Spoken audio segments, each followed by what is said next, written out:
si agaféssim tota la història de la humanitat fins a aquest precís instant i la comprimíssim en les 24 hores d'un sol dia, hauríem descobert l'agricultura a les 11 de la nit. De la revolució industrial en faria tan sols un minut, ja que hauria començat a les 23 hores 59 minuts. Internet als últims 10 segons.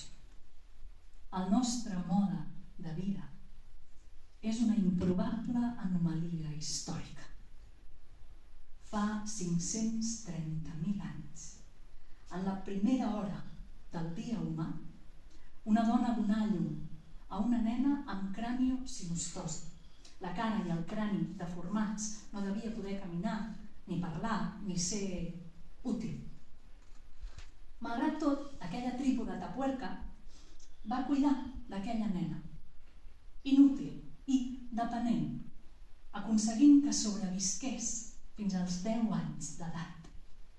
L'arqueòloga que descobrí el seu crani peculiar l'anomenà Benjamina, que significa la més estimada, perquè és només l'amor el que explica que les nostres avantpassades recol·lectessin, cacessin, pesquessin, es llamanessin, bressolessin, allartessin una boca més, que ni caçava, ni recol·lectava, ni pescava. La tribu de la petita Benjamina fa més de 500.000 d'anys li trobà tot el sentit a una cosa que quedaria qüestionada per Thomas Hobbes al segle XVI, és a dir, a les 23:58. I és que en aquests 2 últims minuts s'ha insistit molt per part de certs senyors en això de homo, omni, lupus, est, l'home és un lloc per donar el tron.